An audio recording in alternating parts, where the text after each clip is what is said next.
Mesdames et messieurs, bonjour et bienvenue à vous dans On se dit tout. Il arrive souvent que les spécialistes évoquent sur notre plateau une méthode de communication qui serait la base et la clé de l'entente. Il s'agit de la communication non violente et je vous propose aujourd'hui d'en savoir plus avec nos spécialistes. À tout de suite pour les détails.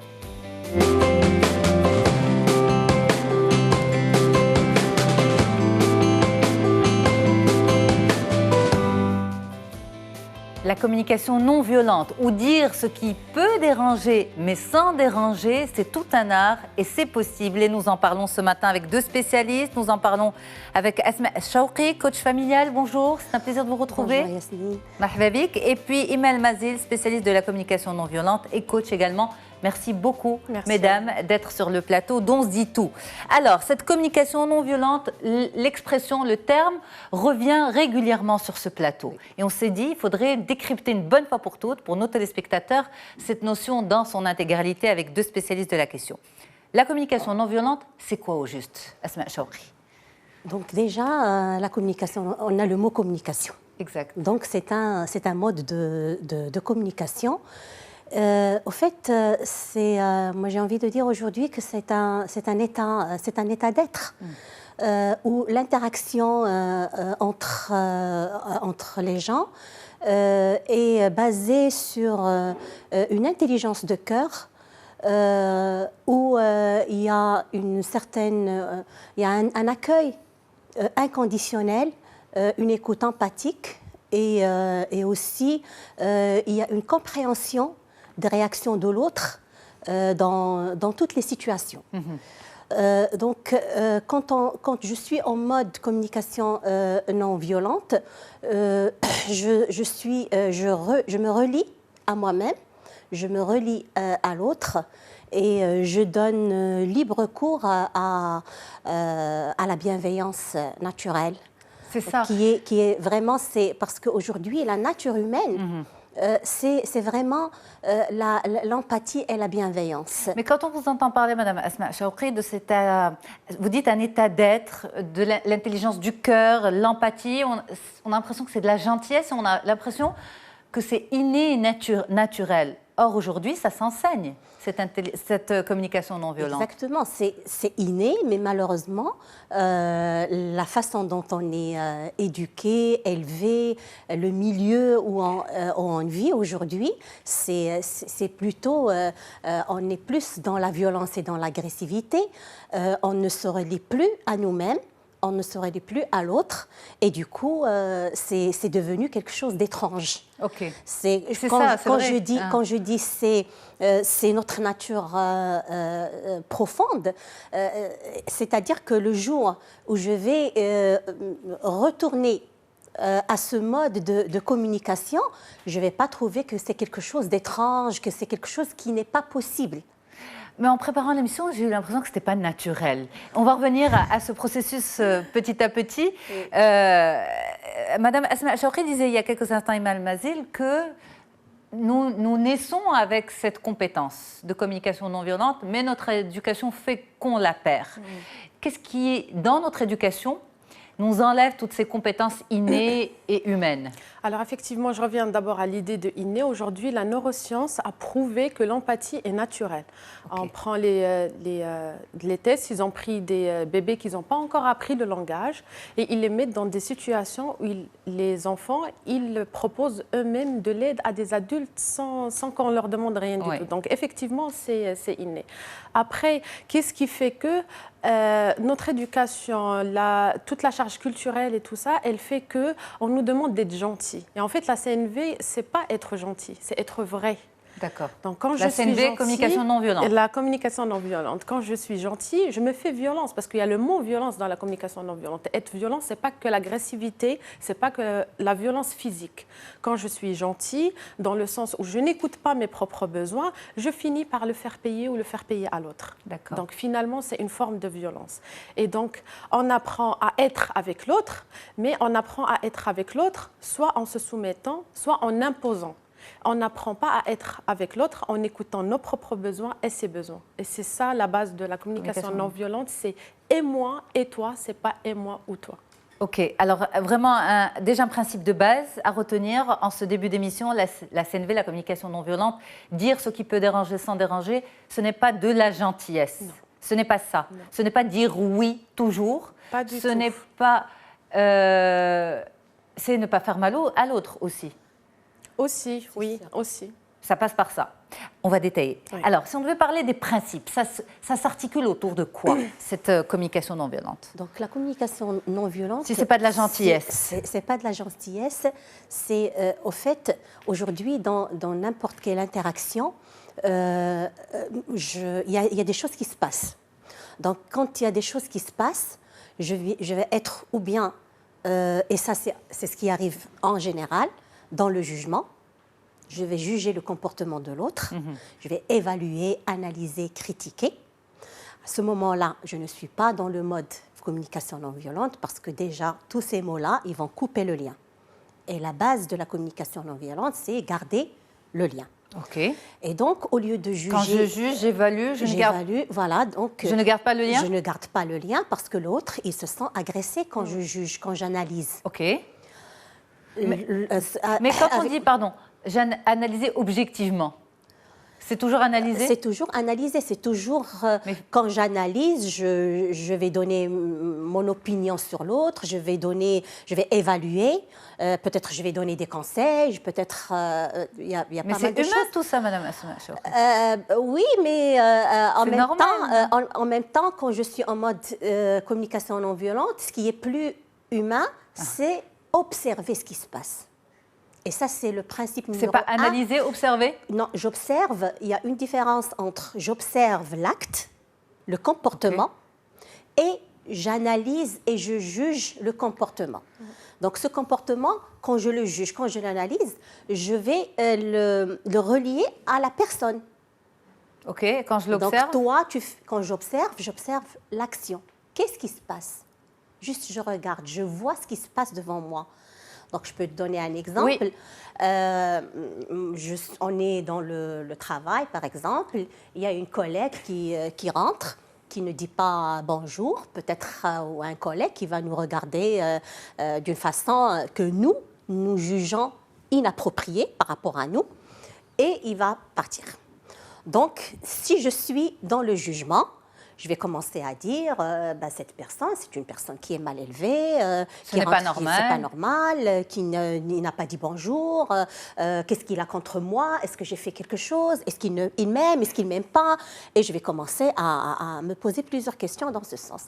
Je suis dans l'observation, je vais dire, mon collègue est rentré ce matin, et il est passé sans dire bonjour, et j'arrête. Donc je fais une observation sur le fait. Et quand je fais une observation sur le fait, à ce moment-là, ça c'est le principe numéro 1 de la communication non violente, il m'amène directement à le deuxième principe qui est le sentiment.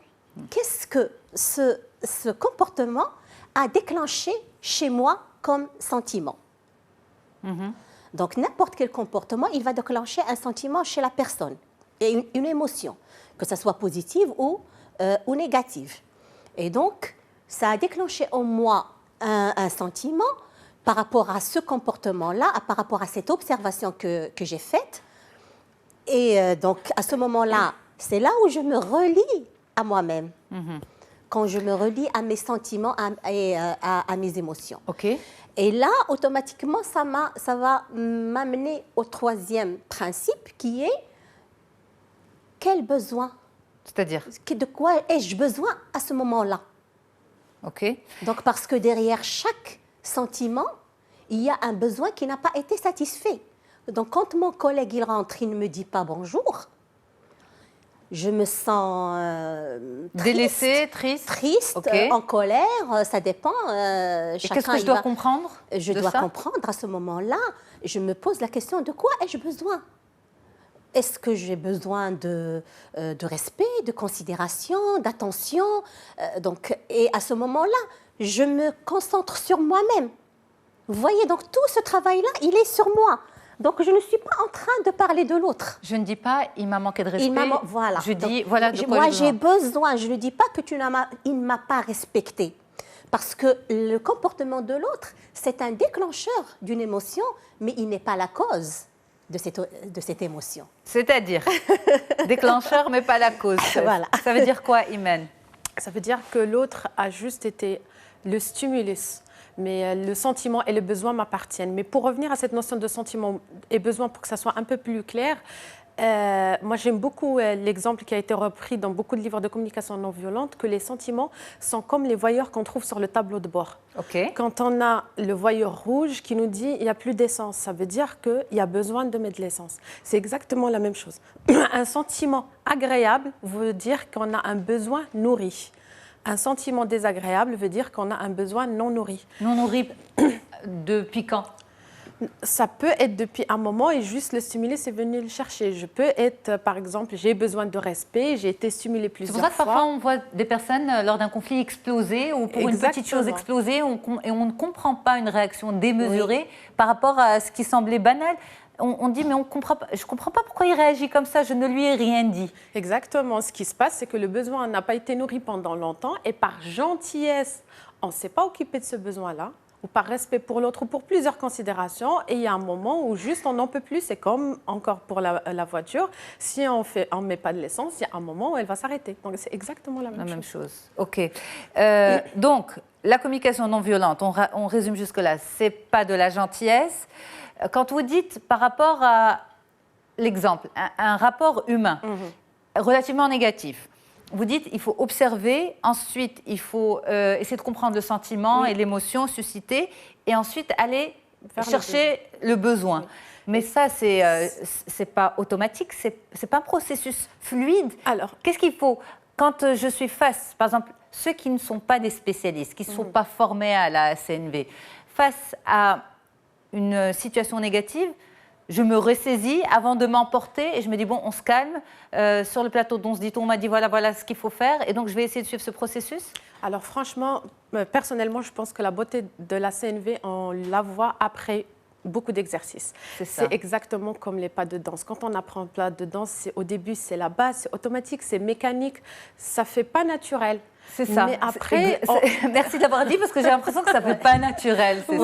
Oui, mais c'est juste au début. Tout apprentissage, c'est comme pour une langue. Au début, on est obligé de sortir le verbe, le groupe nominal. Exactement. Et après, ça se déroule tout seul. Ça vient tout seul. Donc, c'est exactement la même chose. Ça prend un peu de temps parce qu'on a besoin de...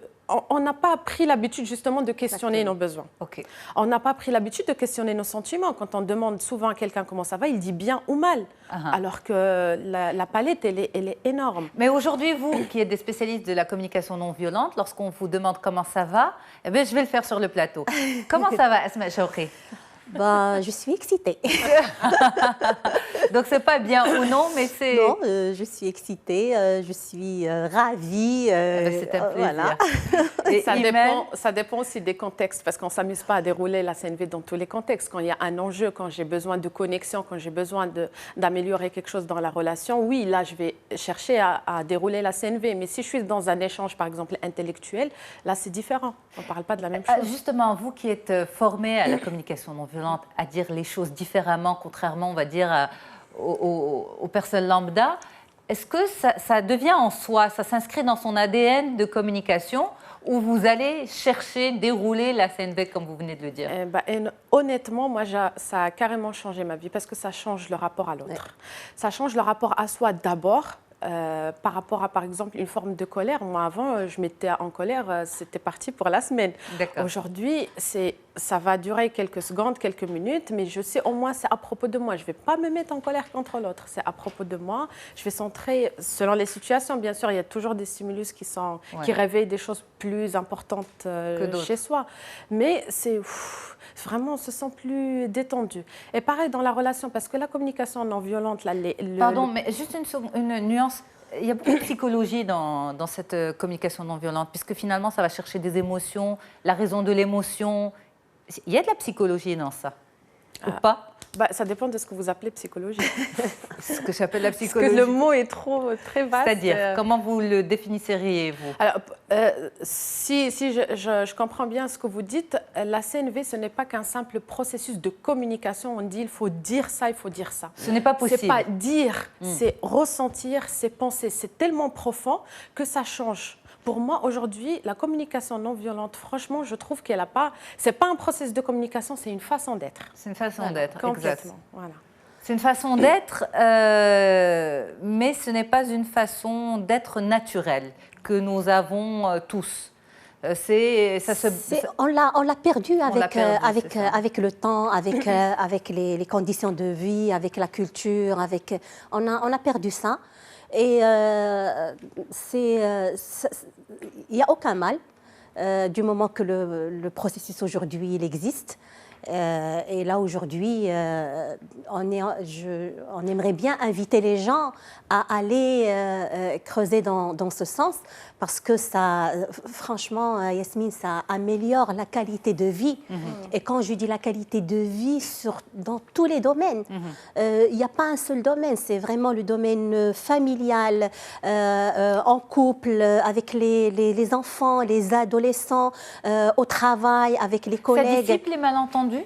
Ça dissipe les malentendus? Bien sûr, ça dissipe les malentendus, ça évite on n'est plus dans le mode violence, on n'est plus dans le mode autorité, exigence. Vous ne dites plus « il m'a cherché » Non. La notion de « il m'a cherché ». C'est sûr, parce que quand on est vraiment dans ce mode de communication, comme on avait dit tout à l'heure, on n'est plus, donc la personne, elle n'est plus la cause de ce que je ressens, de ce qui m'arrive. Mais c'est un choix, en fait, de le voir comme ça. C'est un choix de se dire cette personne n'est pas la cause. Il faut que je comprenne pourquoi ça a soulevé ces émotions en moi. Parce que l'autre personne, je vais vous le dire de façon très basique, l'autre personne peut être la cause. Si vous êtes tranquille, que vous êtes, par exemple, vous êtes un élève en classe, vous êtes en train de travailler sur votre feuille et vous avez un petit copain, une petite copine qui passe et qui vous donne un coup sur la tête ou qui vous arrache un stylo de la main. L'autre est responsable de la situation. Moi, j'étais devant ma feuille tranquillement. Alors là, tu as vraiment besoin de compréhension et de clarté. Hein? Justement, dites-moi. Là, je viens d'appliquer un principe de la CNV en étant en empathie avec toi. Alors, ce que j'aimerais, avant de répondre à la question, ce que j'aimerais rajouter par rapport à ce qu'elle a dit, Esma, le processus ne s'arrête pas au niveau du besoin. Il y a une quatrième étape qui est la demande. OK. Donc, la demande, je vais demander à l'autre, par exemple, d'arrêter de m'embêter. Sauf qu'avant de décider de ma demande, le processus, ce qu'il propose, c'est de prendre en considération les deux besoins. Il y a mon besoin, il y a le besoin de l'autre. L'autre, quand il m'a tapé, il a besoin de quoi? Il a peut-être besoin de jouer, il a besoin de... De m'embêter? Mais c'est possible. Son besoin lui appartient. Oui. Il n'a pas besoin de m'embêter, il a besoin de jouer, il a besoin de s'amuser. Voilà. Et donc, moi, j'ai besoin de repos ou j'ai besoin de concentration. De me concentrer sur ma feuille. Et je fais mon choix. Est-ce que je nourris mon besoin? Est-ce que je nourris son besoin? Est-ce que je nourris les deux en même temps? Et là, je peux lui faire une demande. Soit la demande peut être, dans un premier lieu, d'en discuter avec lui, de lui dire, voilà, maintenant, moi, j'ai besoin vraiment d'être tranquille. Et toi, peut-être, tu as besoin d'aller jouer. Ça peut être appliqué, par exemple, à un enfant. Qu'est-ce que tu proposes? Qu'est-ce qu'on peut en faire? C'est pas comme tout de suite monte dans ta chambre. Ça n'a rien à voir. Mais par exemple, si on revient sur l'exemple que je viens de vous donner, ces enfants en classe, l'un des enfants, par exemple, n'a pas encore fini son devoir. Et donc, il reste concentré sur sa feuille et son stylo. Et puis, il y a un petit copain qui passe, qui lui arrache son stylo de la main, ça lui fait faire un gribouillage sur sa feuille, ça nourrit de la colère parce qu'il se dit « je vais rendre une copie qui n'est pas propre à ma maîtresse ». Alors, cet enfant, face à cette situation, est-ce qu'il peut mettre en place tout le processus de cette communication non violente ? Est-ce qu'il en a la maturité? Est-ce qu'il est capable? La maturité, je ne vais pas dire il a la maturité, mais si il a été élevé à appliquer ce processus de la communication non violente. Si, par exemple, il a des parents qui appliquent ce processus-là et il la pratique. parce que c'est une pratique. On avait dit c'est une pratique. On ne peut pas du jour au lendemain se dire que voilà, les enfants ou même les adultes, ils vont se réveiller un matin à appliquer le processus. Je vais vous dire, j'ai essayé de le faire, ça ne marche pas.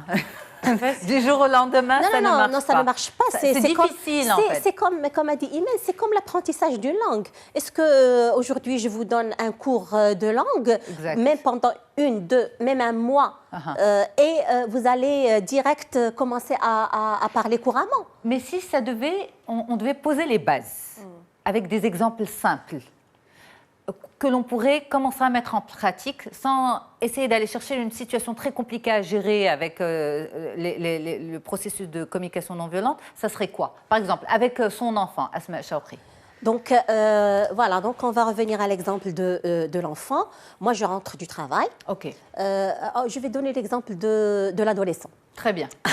Ils sont un peu plus compliqués. Oui, ça me parle beaucoup. Par exemple, mon fils ou ma fille est sorti.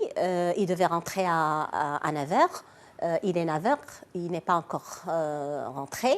Donc, à ce moment-là, moi, je vais commencer à avoir peur, peut-être à être en colère contre mon fils, etc. Donc, après, quand il revient, si je ne me relie pas à mes vrais sentiments et à mes vrais besoins, et je vois qu'est-ce qui pourrait nourrir ces besoins, dès que l'adolescent il rentre, et c'est ce qui arrive souvent, c'est que le parent il va commencer voilà, à déverser toute cette colère et cette peur, parce qu'aujourd'hui même la peur, on l'exprime d'une façon agressive. C'est vrai. On a tellement peur que notre fils lui est arrivé ou notre fille lui est arrivé quelque chose qu'on va commencer à crier et commencer à juger.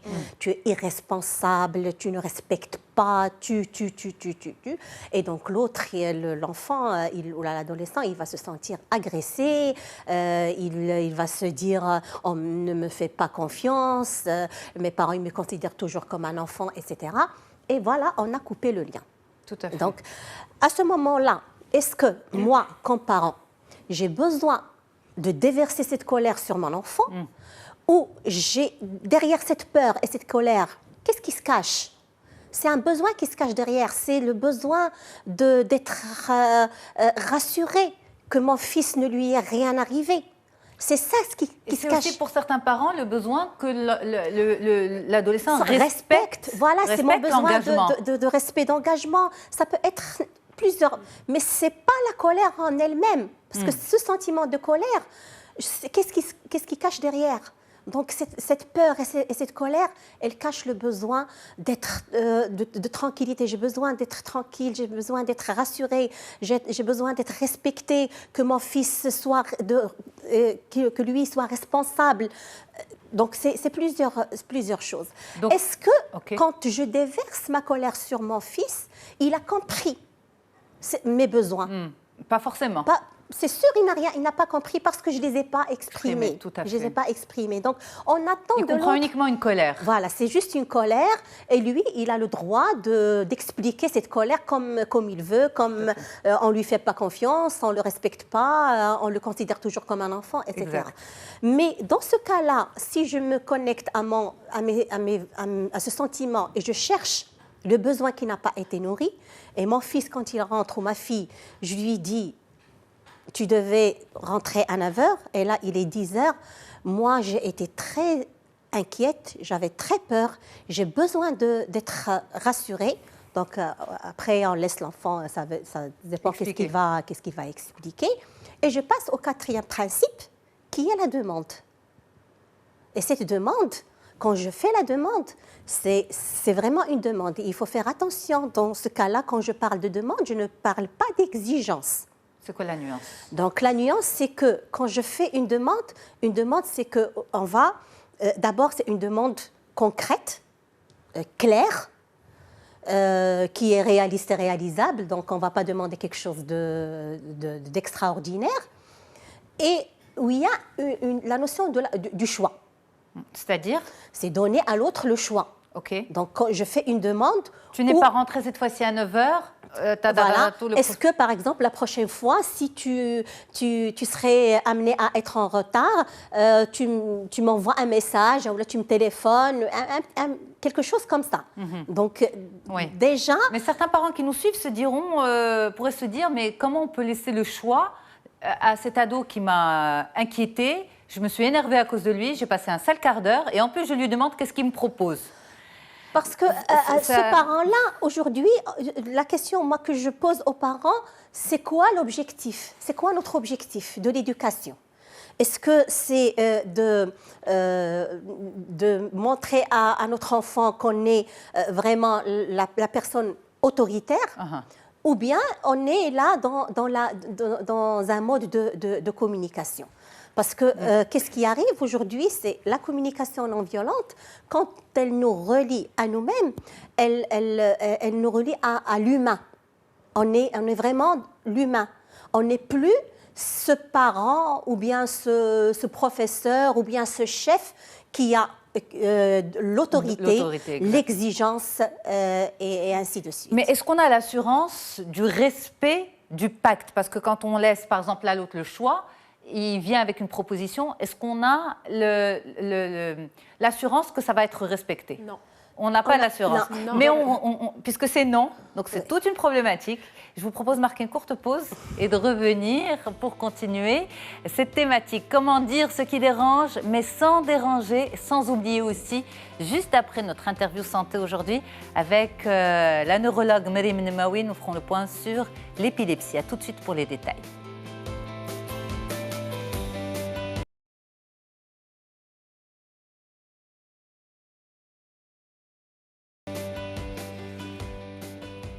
Très très bonne journée à toutes et à tous sur Média TV. La suite d'On se dit tout, la deuxième partie de cette discussion sur la communication non violente ou comment dire ce qui peut déranger mais sans déranger. Nous en parlons avec deux spécialistes, Asma Chawki et Imelmazil Mazil. Mesdames, vous nous avez déroulé les principes de la communication non violente, à savoir l'observation, le sentiment, le besoin et la demande. On a justement le bonhomme de la communication non violente qui résume tout cela en détail. Donc observation, sentiment, besoin et demande. Et nous étions arrivés à cette dernière phase qui est la demande. On avait pris un exemple, celui de l'adolescent qui rentre tard à la maison, qui ne respecte pas l'heure de retour, et ce parent qui vient parler de son sentiment de colère, de son besoin de respect du rendez-vous, et qui arrive à la demande à cet ado, qu'est-ce que tu pourrais faire la prochaine fois pour respecter ton engagement avec moi, mais aussi si tu dois être en retard, qu'est-ce que tu peux faire? Et je vous posais cette question juste avant la pause, de dire, est-ce que lorsque l'autre s'engage, lorsque cet ado va s'engager avec moi, son père, sa mère, est-ce que c'est un gage de respect de l'engagement? Et même, vous avez dit, pas forcément. Non, effectivement, une des limites de la communication non violente, c'est que ça ne garantit pas la coopération. Néanmoins, quand je fais ce genre de demande, quand je fais ce genre de processus en échange avec mon adolescent ou toute autre personne, la personne, quand elle contribue à nourrir mon besoin, elle le fait d'un lieu de désir, de contribution et non pas de peur et de honte. Donc, sur le long terme, je suis plus gagnant.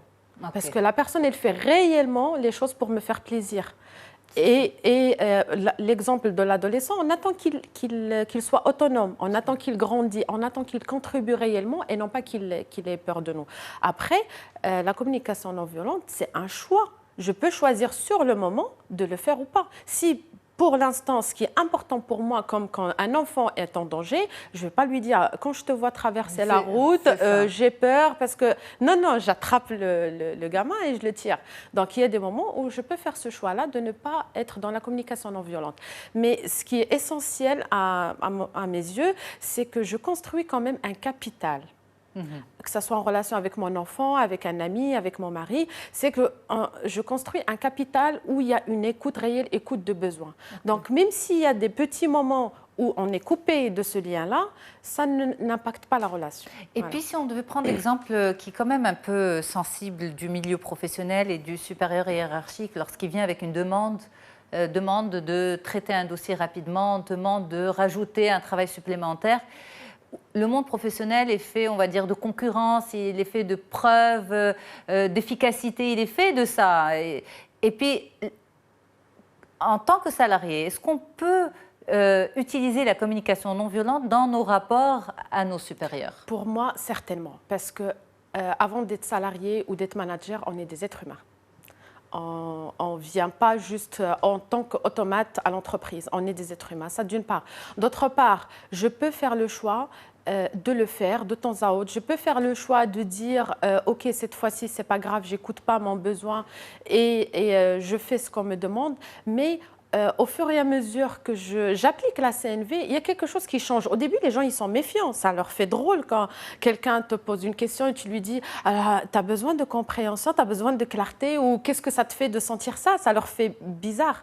Mais après, quand ils voient que ça émane vraiment d'un lieu de désir, de partage, de contribution, ça change complètement les rapports. Et donc oui, c'est applicable en entreprise. C'est applicable, mais est-ce que c'est applicable en théorie, mais en pratique, est-ce que ça l'est? Si par exemple le boss vient rapidement dire « bon, X, tu as une telle et telle mission et cette mission tombe mal parce qu'il y a un engagement personnel, il y a une célébration, il y a un voyage, il y a des vacances prévues avec les enfants.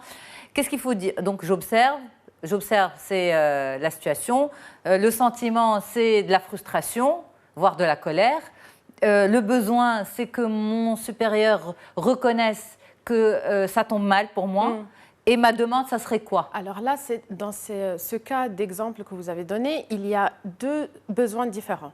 Il y a le besoin d'être à l'écoute de la demande du patron et d'accomplir son travail. Elle a besoin de célébration ou de contribution dans quelque chose de familial. Et là, je regarde ma demande, je vais négocier comme je vais négocier avec quelqu'un d'autre.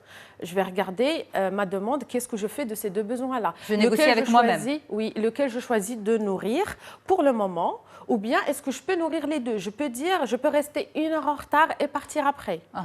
Voilà, donc il n'y a pas de recette, il n'y a pas d'idéal. C'est selon le moment, qu'est-ce qui se présente et comment moi je me sens et que j'ai envie de nourrir en urgence. Et après, ce que je vais faire, je vais le faire tout en étant dans la paix, dans la sérénité, et dans le respect de moi-même et de l'autre. C'est pas comme quand je reçois je reçois la demande comme un ordre et une exigence. Je fais les choses à contre-cœur. Et après, comment je vais me sentir? C'est ça, mais j'ai l'impression que la grande limite de tous les beaux principes du coaching, c'est le milieu professionnel. C'est les exigences professionnelles, plus que tous les autres domaines de vie. Vous êtes d'accord? Écoute, après, si ça dépend si on est des personnes qui... C'est là tout l'apport du travail du développement personnel. Et donc, si aujourd'hui les gens ils se mettent à faire ce travail sur eux, il n'y aura pas de limite. Donc, la limite, moi, je la vois dans le fait que les gens ils ne sont pas formés à toutes ces choses-là. à ces choses-là. Le milieu entreprise aujourd'hui est en train de changer. On en parle de la CNV aujourd'hui dans les entreprises, on parle d'intelligence émotionnelle, on parle de beaucoup de choses qui sont en train de faire évoluer l'entreprise. Alors, un autre secteur qui a besoin aussi de la communication non violente, c'est le secteur des écoles, de l'enseignement. Et vous, Madame Asma Chawqi, vous êtes également enseignante. Vous êtes prof d'anglais, c'est bien ça? Dans un lycée public. Oui, dans un lycée. Voilà. Alors, comment vous utilisez la communication non violente avec vos élèves? Voilà, donc moi, Yasmine, aujourd'hui, je parle d'une expérience vraiment vraie que j'ai vécue. Donc, il y a deux phases dans ma vie. Il y a le avant coaching et communication non violence, et il y a le après. Et ça change vraiment beaucoup. Donc aujourd'hui, j'applique la communication non violente au sein de ma classe avec mes élèves, et ça donne de très très beaux, vraiment beaux résultats. Parce qu'avant, quand je n'étais pas dans ce processus-là, quand je n'avais pas fait ce travail sur moi, à chaque fois qu'il y a un comportement je donne un exemple. Moi, je suis en train d'expliquer quelque chose de nouveau, de présenter quelque chose de nouveau. Il y a deux élèves qui ne sont pas en train d'écouter, ils sont en train de parler ou de rigoler ou quoi que ce soit. Ce qui se passe dans toutes les classes. Ce qui se passe dans toutes les classes et tous les jours. Donc avant, je me sentais vraiment en colère. Mais aujourd'hui même, je peux me sentir en colère. Oui, c'est ça. Mais pardon, justement d'évoquer ça, merci d'évoquer ça. Est-ce qu'on ressent encore ce genre de sentiment lorsqu'on fait de la CNV? On va sentir, parce que c'est des émotions qui existent. Humaines. C'est humain. Ok. Donc, je me sentais en colère, mais je ne vais pas me poser la question, qu'est-ce qui se cache derrière? Quel besoin se cache derrière cette colère et comment je vais faire pour nourrir ce besoin. Donc, je me sens en colère et je vais considérer l'élève la cause de ma colère et je vais déverser cette colère sur lui. Je vais commencer à crier. Peut-être je vais le punir, l'exclure du cours, plusieurs choses. Exact. Donc, et finalement, est-ce que j'ai fait ça pendant plusieurs années et peut-être que les mêmes élèves vont refaire la même chose le lendemain et l'après-demain et c'est ainsi de suite parce que la réaction n'a jamais donné de résultat. Donc aujourd'hui, la situation n'a pas changé. Okay. Je vais être en train d'expliquer un cours que je considère moi très important. Et il y aura deux élèves, même plus, qui ne sont pas en train d'écouter. Donc, chez moi, ça va susciter de la colère. Toujours. Toujours. Rassurez-nous. Voilà, vous êtes normal. Non, bon. Ça va susciter chez moi de la colère. Mais à ce moment-là, je me dis, je me relie à ce sentiment-là et je me dis, de quoi ai-je besoin en ce moment? Moi, j'ai besoin d'expliquer mon cours. Voilà, j'ai besoin d'expliquer mon cours. J'ai un programme que je dois terminer. J'ai un temps limite. Et j'ai besoin d'attention. J'ai besoin parfois même de respect. Et plusieurs professeurs aujourd'hui, ils parlent de respect. Donc peut-être que j'aurais besoin de respect, besoin d'attention, besoin qu'on m'écoute, besoin de compréhension, plusieurs choses. Mais qu'est-ce que vous faites à ce moment-là? Vous vous arrêtez, vous êtes par exemple devant le tableau, vous écrivez, vous vous arrêtez? Non, écoute, quand on commence à vivre ce processus, ça se fait automatiquement. Ça se fait automatique. Donc j'ai besoin qu'on m'écoute, j'ai besoin d'attention. Et donc c'est ça la cause de ma colère. C'est pas l'élève, c'est pas ce comportement. Et aujourd'hui, ce qui est aussi beau... En une minute, est-ce qu'on peut fermer une fraction de seconde, moi je dirais. Et aussi, je comprends aujourd'hui même le besoin de l'élève. Qui est le besoin de se reposer, de se distraire. Et qu'est-ce que vous faites à ce moment-là? Il nous reste 30 secondes. Voilà, à ce moment-là, je vais formuler une demande. Et une demande, ça peut être, voilà, tout simplement ce que j'utilise aujourd'hui. Écoutez, moi, aujourd'hui, j'ai un programme, j'ai un cours que je considère important. J'ai besoin de votre attention. J'ai besoin que vous écoutiez, que vous êtes concentrés, que vous respectez vos camarades qui ont besoin de comprendre. Et aussi, je comprends que vous avez besoin de parler à votre ami. Peut-être que vous avez quelque chose de très important à lui dire. Donc, moi, je vous propose ou bien de laisser ce que vous avez besoin de dire jusqu'à la fin de cours, parce que vous avez du temps, moi, je ne l'ai pas. Sinon, si vous voyez que c'est quelque chose de très important, je vous invite à sortir... Discuter 5 minutes, je vous donne 5 minutes, vous lui dites ce que vous avez à lui dire et vous revenez. On travaille tous avec des gens, on est tous intimement liés à des relations et donc éventuellement les enseignants, regardez cette émission à nouveau dans son intégralité sur notre site medientv.com. Merci beaucoup Imelmazil. Merci à vous. Spécialiste de la communication non violente, Asma Chaoukri également, coach familial. Merci beaucoup mesdames. Moi je reste avec les téléspectateurs pour notre interview santé. À tout de suite.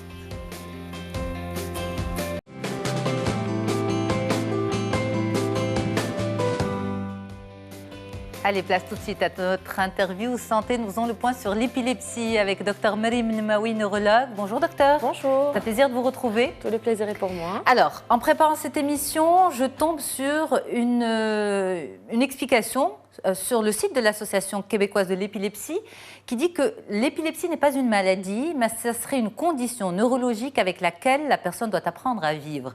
Est-ce que l'épilepsie est une maladie, docteur Nmaoui, ou pas? L'épilepsie est une maladie neurologique bien définie. Elle est caractérisée par plusieurs conditions. Donc on peut appeler ça une condition, oui, mais c'est une maladie bien définie.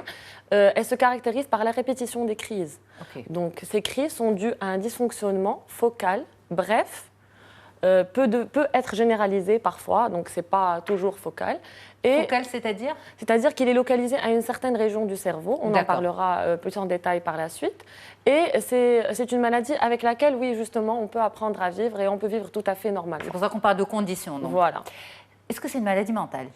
Non, ce n'est pas une maladie mentale. C'est une maladie neurologique, comme je vous ai dit, correspondant à un dysfonctionnement bref et soudain du fonctionnement cérébral. Après la crise d'épilepsie, le patient revient à ses activités, à sa vie normale et peut vivre une vie tout à fait normale. Mais c'est quand même une maladie qui est stigmatisante et stigmatisée. Exactement. C'est une maladie qui est assez difficile à vivre par les malades. Justement, il faut la démystifier. Il ne faut pas stigmatiser les malades, en particulier les enfants. Okay. Donc, comme ils sont dans un état, parfois, ils sont victimes des crises. Ces crises peuvent être le sujet. Ils peuvent faire l'objet de moqueries, de choses comme ça par rapport à ça. C'est dommage, mais c'est pour ça qu'il faut expliquer. Il faut que les gens soient conscients que c'est une maladie comme les autres qui survient par crise. Et une fois que le patient est correctement pris en charge, ces crises peuvent complètement disparaître. D'accord. Est-ce qu'elle touche beaucoup de gens ? Si on peut parler de prévalence. Pour parler de prévalence, bon, nous, au Maroc, on n'a pas d'études précises, mais elle toucherait entre 40 et 50 millions de personnes dans le monde. Okay. En France, on estime le nombre d'épileptiques à 450 000 épileptiques, ce qui est énorme. Et on dit que 100 épileptiques sont diagnostiqués par jour en France. Donc, c'est dire l'importance de cette maladie. Ceci dit, en consultation quotidienne, c'est le deuxième motif de consultation après la migraine. D'accord, c'est l'épilepsie. Ouais, tous les jours, on voit des cas d'épilepsie. C'est vraiment à tout âge? Plutôt, alors ça peut survenir à tout âge, mais ça concerne de façon préférentielle les enfants, les adolescents et les personnes âgées. Ok. Donc, on va dire le plus gros de vos consultations, c'est soit avec les enfants ados, soit avec les personnes âgées. Une personne qui a vécu toute sa vie sans épilepsie peut, quand elle à un moment donné déclencher des crises. Exactement. Est-ce qu'on en connaît les causes véritables? Alors, les causes, dans la plupart des cas, on ne trouve pas de cause. Dans la majorité des cas, c'est ce qu'on appelle les épilepsies idiopathiques. On ne trouve pas de cause, on cherche, on fait des imageries, on fait une IRM, comme vous l'avez bien montré, et on ne trouve pas de cause. Quoi, par exemple, dans l'IRM? On cherche les causes justement secondaires, les causes de l'épilepsie qui sont un peu plus rares. Okay. On peut trouver des séquelles d'accident vasculaire cérébral, un séquelle de traumatisme crânien, qu'il soit ancien ou récent, peut occasionner une épilepsie. Des tumeurs cérébrales, c'est très pourvoyeur d'épilepsie. Donc on cherche quelque chose qui va altérer le fonctionnement normal du cerveau et qui peut provoquer donc son dysfonctionnement, parfois très très bref. Ça peut être des crises, comme je vous ai dit tout à l'heure, partielles ou généralisées, mais on les verra, je pense, par la suite. Exactement. Justement, là, on va sur les crises parce qu'on en parlait en off quand vous m'avez dit tout à l'heure, c'était juste avant de démarrer l'entretien. Vous avez dit qu'il y a différents types de crises, soit partielles, soit généralisées, c'est-à-dire apparente, non apparente, c'est ça? Exactement. Alors, apparente ou non apparente, je vais vous expliquer ce que c'est. Alors, en gros, on va diviser les crises en crises partielles et crises généralisées, selon qu'elles concernent une région du cerveau ou selon qu'elles concernent tout le cerveau. Okay. Alors, partielle, bien sûr, ça concerne une partie localisée du cerveau, par définition, et généralisée, ça concerne un grand nombre de neurones, et donc ça entraîne un embrasement de tout le cerveau. Mais dans ce cas-là, est-ce que sa manifestation est différente? Exactement. Les manifestations des crises partielles sont différentes de celles des crises généralisées. Donc, pour les crises partielles, ça peut aller d'une simple sensation par exemple, une odeur désagréable, un bruit, on entend un bruit désagréable, et c'est des choses qui sont récurrentes. C'est la répétition des crises qui fait qu'on parle d'épilepsie. Ce n'est pas une crise unique. Ok, donc l'épilepsie, une crise d'épilepsie, ce n'est pas forcément des convulsions? Non, pas du tout. C'est pas forcément des Parce que c'est l'image qu'on a de la crise d'épilepsie. Justement, c'est la crise la plus connue et c'est la crise généralisée. Okay. Par contre, les crises partielles, ce sont des sensations paroxystiques, c'est-à-dire qui surviennent à un moment donné et qui régressent par exemple, ça peut être, comme je vous ai dit, une odeur qu'on va sentir qui est désagréable. Et qui n'existe pas. Gêne, exactement, qui n'existe pas. Une gêne épigastrique, un problème au niveau des signes auditifs et qui peuvent ou non s'accompagner d'une altération de la conscience. Donc ça peut s'accompagner d'une perte de conscience et ça peut ne pas s'accompagner d'une perte de conscience. Mais dans ce cas-là, c'est compliqué pour le diagnostic parce que le patient lui-même ne sait pas ce qui lui arrive. S'il sent une odeur qui n'est pas agréable, une odeur qui est désagréable, il va être trop loin de penser qu'il fait une crise d'épilepsie. Mais comme ce sont des symptômes qui surviennent à chaque fois et qui sont récurrents et qui se répètent de façon stéréotypée, le patient, généralement, il est alerté. Alors, mais est-ce qu'il n'irait pas voir plutôt un ORL? Vous avez raison. C'est vrai que ce genre d'épilepsie est sous-diagnostiqué et les gens n'y pensent pas forcément. Mais c'est vrai que les épilepsies généralisées sont les plus connues et celles qui amènent le patient à consulter plus que les crises partielles. Ceci dit, les crises partielles doivent nous alerter quand même parce qu'elles peuvent être en rapport avec une lésion focale du cerveau.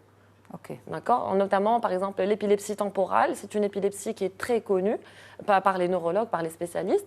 C'est une épilepsie qui est pharmacorésistante, donc il faut faire le diagnostic, il faut traiter. Pharmacorésistante, c'est-à-dire qu'elle résiste au traitement? Exactement. Ok.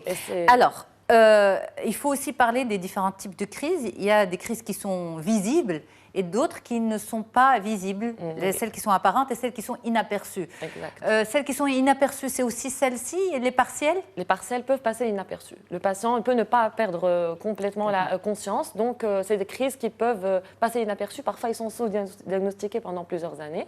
Par contre, les crises généralisées, ça, c'est ce que le commun des mortels connaît, redoute, et ce que les gens reconnaissent le plus, et ce qui amène tout de suite le patient à consulter. Généralement, alors on peut il y a les absences, on va parler plutôt de ce qui est plus fréquent. Donc, on a la crise généralisée tonico-clonique. Donc, c'est une crise qui se caractérise par une perte brutale de la conscience. Alors, le patient est complètement inconscient, il tombe par terre, il va avoir une phase où il est tonique, donc comme ça, très rigide, et une phase où il est victime de secousses cloniques, comme ça. Parfois, il peut mordre sa langue, parfois, il peut émettre des urines. C'est dangereux? Alors, c'est une crise qui peut être pourvoyeuse de blessures. En elle-même, elle n'est pas dangereuse, mais elle peut occasionner des blessures de par donc l'environnement du patient. Il peut être en train de descendre les escaliers ou être dans Elle ne son prévient bureau. pas? Non, ça ne prévient pas. Ça ne prévient pas. Souvent, ça ne prévient pas. Ça peut prévenir dans certains cas. Ce qui fait peur aussi par rapport aux crises d'épilepsie, c'est que on a l'impression, nous qui ne sommes pas spécialistes, que chaque crise d'épilepsie fait encore plus de mal aux neurones et qu'on perd nos neurones. Pas forcément. Non. Est-ce qu'on vous dit ça, docteur? Oui, bien sûr. Les patients en matière d'épilepsie, il y a des patients qui viennent nous dire, par exemple, si une femme parle de son mari, souvent, on interroge souvent le témoin de la crise, parce que ça, c'est très important. Le patient ne se rappelle de rien. Il est complètement inconscient. Il a pas mal? Il ne se rappelle de rien. Il n'a ni mal ni rien. Il peut ensuite avoir des douleurs, des céphalées, mais c'est relativement minime.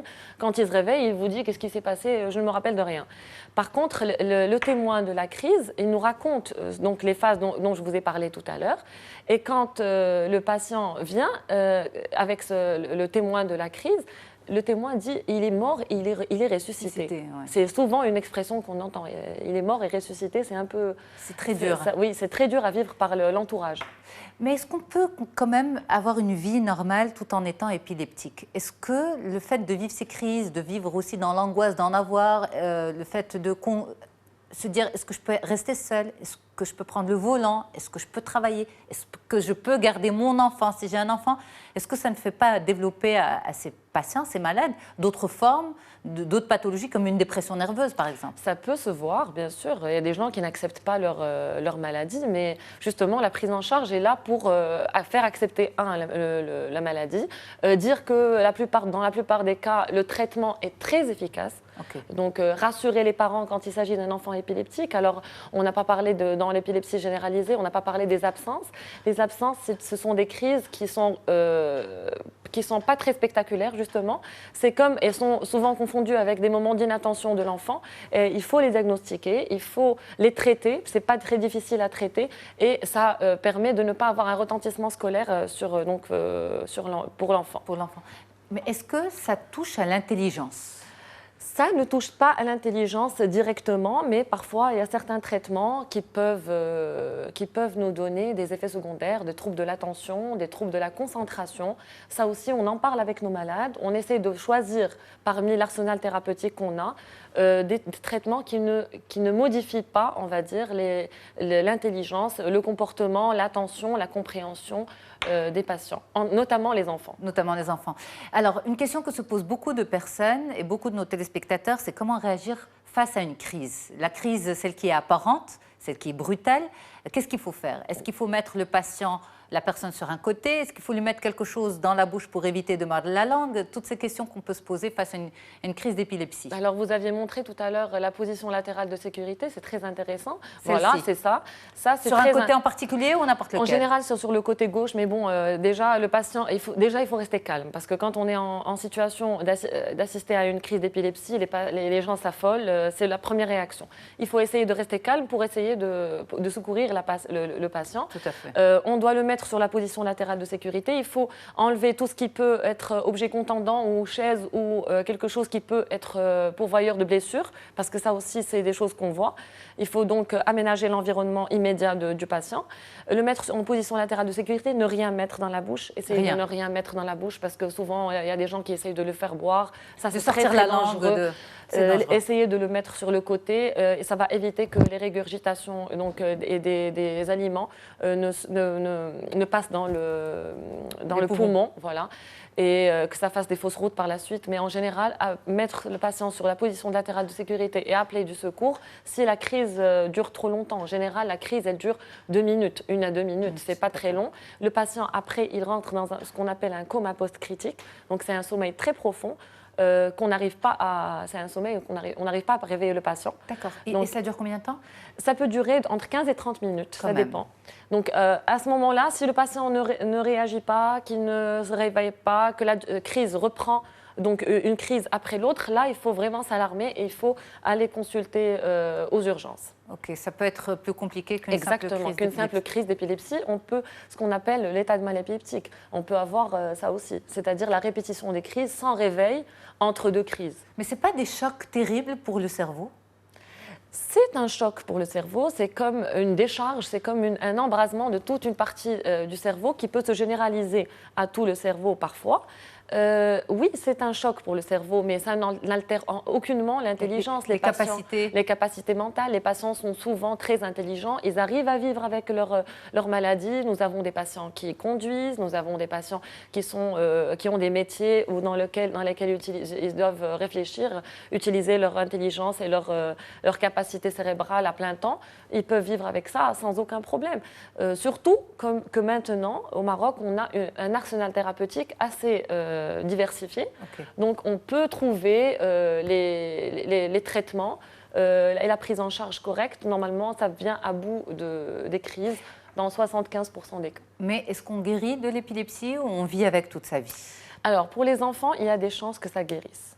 Pour les enfants, la plupart on va dire 50% des cas d'épilepsie d'enfants guérissent. Pour les adultes, c'est une autre histoire, c'est un peu plus compliqué que ça. Les enfants, il y a certaines formes d'épilepsie qu'on arrive à guérir, comme l'épilepsie absence de l'enfant. La plupart du temps, on arrive à enlever le traitement à partir de la puberté. Bien, merci pour toutes ces explications, Madame Elmaoui. Vous êtes neurologue à Marrakech. C'était un plaisir de vous recevoir sur le plateau d'On se dit tout. À bientôt. Merci, au revoir. tout le plaisir pour moi. Très bonne suite des programmes sur Média TV. J'aurai le plaisir de vous retrouver très très vite sur les ondes de Média Radio. Merci à toute l'équipe et à bientôt.